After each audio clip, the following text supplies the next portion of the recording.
Hello everyone. So I welcome you all in this video. In this video, we are going to talk about the different types of deficits which are there in the budgets. Right? As you all know that the budget for 2026-27 financial year is going to be presented by Finance Minister on 1st of February. Right? So in this respect, let us talk about the different types of deficits which are there in the budget. Very quickly budget क्या होता है एक बार structure of budget भी देख लेंगे तो budget is simply a document which contains estimated receipt and estimated expenditure of the government for the upcoming financial year alright तो कितना रिसीट या कितनी इनकमिंग आने वाली है और कितना एक्सपेंडिचर सरकार करेगी जिससे पैसे आउटफ्लो ऑफ फंड्स हो रहा है उसका एक पूरा ढांचा है that is what is called as budget और सरकार आने वाले साल अपकमिंग फाइनेंशियल ईयर के लिए पहले से प्लान कर लेती है कि कितना रिसीट और कितना एक्सपेंडिचर होने वाला है and that is called as budget. All right. So when we talk about receipt, we have a revenue receipt and capital receipt. When you talk about expenditure, we have revenue expenditure and capital expenditure. ठीक है तो कई बार इनके different components इसमें क्या क्या होते हैं वो भी यूपीएससी में कई बार पूछ लेते हैं. सो डेफिसिट की हम जब बात कर रहे हैं when we are talking about deficits तो डेफिसिट्स का क्या मतलब है जब expenditure is higher than the receipt. Alright when expenditure is higher than the receipt what we get is कि अब डेफिसिट हो गया. तो ये deficit is simply imbalances between expenditure and receipt of the government.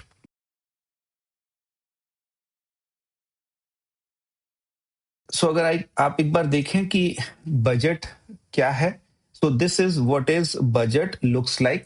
Alright so we have talked कि there is revenue receipt and capital receipt. इन दोनों को ऐड करते हैं तो what we get is total receipt. What we get is total receipt. Alright then we have revenue expenditure and capital expenditure. Alright and इन दोनों को add कर देते हैं we get the total expenditure. Alright and then we talk about the different types of deficit. तो इन this there are four important deficits which are there in the budget. First is revenue deficits. First is revenue deficit. Second is effective revenue deficit. यहाँ side में इनके formulas भी उन्होंने दिए हुए हैं will see also. Then physical deficit the most important and the most keenly watched budget number. Alright and the last is primary deficit. तो ये चार डेफिसिट्स के बारे में हम बात करेंगे. जैसे मैंने बोला कि deficit is imbalances in revenue and expenditure. जब आपका एक्सपेंडिचर ज्यादा हो जाता है आपके रेवेन्यू से. तो one by one let us see the different types of deficits. So first we are talking about the revenue deficit. when we see the formula it says revenue expenditure minus revenue receipt. revenue expenditure से आप क्या समझते हैं? it is day to day expenditure. It is the routine expenditure. सरकार चलाने का जो daily का खर्चा है that is called as revenue expenditure. Alright सरकार मिनिस्ट्रीज चला रही है डिपार्टमेंट्स चला रही है. ऑलराइट वो सारी चीजों पे जो रूटीन खर्चे आप बोलते हो that is called as revenue expenditure. Alright that is called as revenue expenditure. It does not lead to creation of any assets. Alright, it does not lead to creation of any asset to the government. ठीक है तो आपके जो revenue expenditure है वो ज्यादा है और आपका जो रेवेन्यू रिसीट है जिसको हमने देखा tax revenue non tax revenue. Revenue receipt is basically all those receipts which are not claim on the government. All right, they are mostly recurring in nature. All right, recurring or regular in nature, उसको हम बोलते हैं revenue receipt. All right, तो what does it show? Shortfall of government receipt over current expenditure. आपका जो current expenditure हो रहा है उससे वो ज्यादा है, एंड गवर्नमेंट का जो करंट रिसीट है वो उतना नहीं है. It represents net dis saving of the government for the sake of present consumption. So revenue expenditure reflects the present consumption. All right. So it indicates increase in a liability of the central government without increase in the asset of that government. All right. तो यहाँ पे कोई asset नहीं बढ़ रहा but liabilities बढ़ रही है. तो कई बार ये लाइन लेके भी पूछ लेते हैं कि विच डेफिसिट इट इंडिकेट्स, तो ये थोड़ा सा इंपॉर्टेंट हो जाता है. रेवेन्यू डेफिसिट इंडिकेट क्या इंडिकेट करता है कि the government does not have sufficient revenue और revenue receipt to fund its routine expenditure, to fund its day to day expenditure. Alright, तो सरकार चलाने का जो डेली का खर्चा है वो आपके रेगुलर और रिकरिंग रिसीट से नहीं हो पा रहा है. अब क्या करेंगे, अब आप उसको खर्च पूरे करने के लिए लोन लेंगे. आइदर यू आर बोरोइंग और you are going for disinvestment, meaning reduction in your assets. ठीक है, तो दैट इज देयर. तो रेमेडियल मेजर्स में what the thing is, either you have to reduce this expenditure or you have to increase your revenue receipt or the tax revenue or non-tax revenue. Alright, तो ये इसमें चीजें आपको ध्यान में रखनी है. Next we have is effective revenue deficit. तो central government gives grants to states. ये ग्रांट्स टू स्टेट्स देती है, इसको रेवेन्यू एक्सपेंडिचर के तहत दिखाते हैं. When you are showing this in the budget, it is shown as revenue expenditure. Alright, but sometimes what happen is some portion of this grant is utilized by the states for creation of capital assets.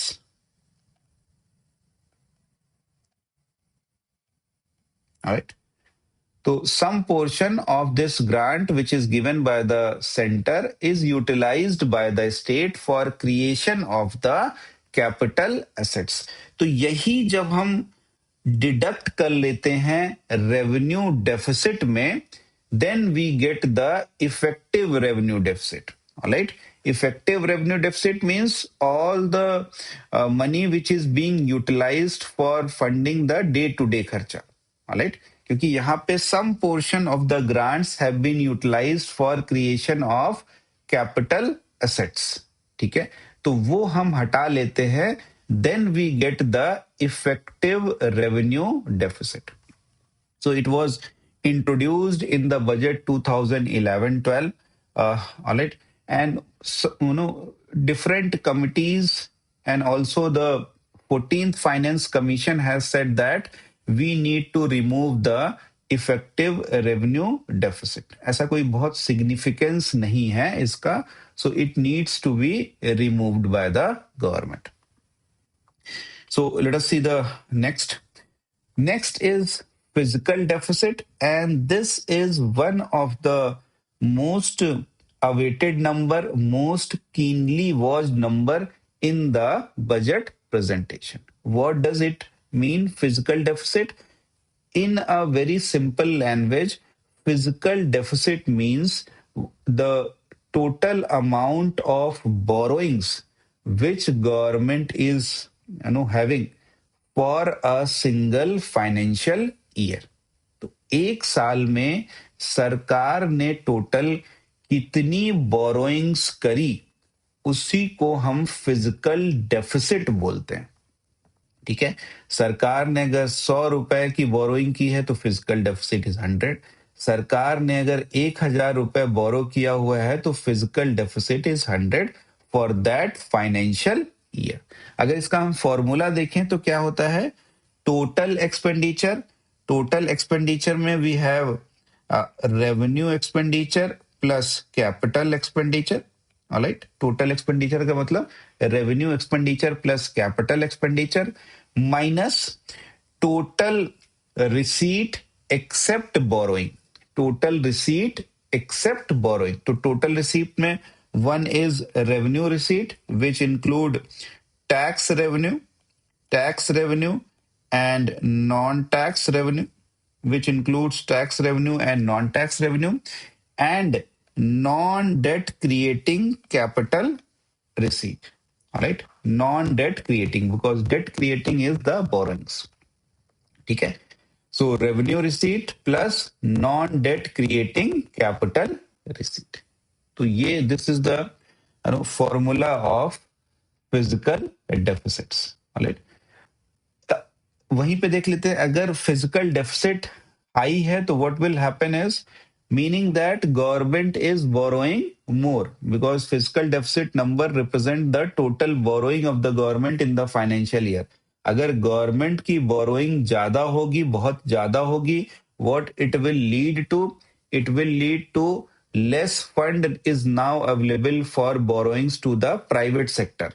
Alright, तो private sector के लिए interest rate बढ़ जाएगा loan पे and they may delay their investment. Alright, which is sometimes called as crowding out of private sector. So one of the things which may happen because of rising physical deficit is crowding out of private sector. All right, तो remedial measures के लिए क्या है, either we go for reduction in total expenditure or increase in receipt. All right, तो expenditure को rationalise करना होगा, subsidies को रेशनलाइज करना होगा। Alright, and we have to broaden the revenue. We have to increase the revenue. It can be done by broadening the tax base, restructuring the taxes, or divesting government holding in public sector units or disinvestment की बात कर रहे हैं। Alright, so this is one of the most important, most keenly awaited numbers in the budget document. And the last is primary deficit. Primary deficit. तो primary deficit का मतलब है the total borrowings. Alright, physical deficit is total borrowings. Alright, उसमें से जब हम जो total interest पे कर रहे हैं on all the previous borrowings, वो जब हटा लेते हैं, then what we get is primary deficit. Primary deficit. Alright, तो हमने 100 रुपीज बोरो किए, alright, that is the physical deficit, and total interest payment on all the previous borrowings was, let us say, 40 rupees. तो यहां पे primary deficit क्या हो गया, 100 minus 40, that is 60 rupees. Right, तो ये चीज हम देखते हैं जब हम प्राइमरी डेफिसिट की बात करते हैं। राइट, तो अगर यहाँ पे एक दो चीजें देखें, अगर प्राइमरी डेफिसिट इज 0, मतलब physical deficit is equal to interest payments on previous borrowing. इसका क्या मतलब हो जाएगा कि हम जितना भी बोरो कर रहे हैं, फिजिकल डेफिसिट जितना है, जितना भी बोरो कर रहे हैं वो सारा इंटरेस्ट में चला जा रहा है। It shows that public debt is high. यहीं पे अगर हम लो प्राइमरी डेफिसिट की बात करेंगे तो then what will happen, again low कब होगा, when interest payment on previous borrowing is much higher than the physical deficit. Right, तो यहां पे भी हम यही कहेंगे कि more borrowings are being used for interest payment. तो borrowings are also, public debt is also high here. अगर हम हाई प्राइमरी डेफिसिट की बात करेंगे, then what it means that कि less borrowings are used for interest payment. Alright, because physical deficit is high and interest payment is low, that is why we are getting the high primary deficit number.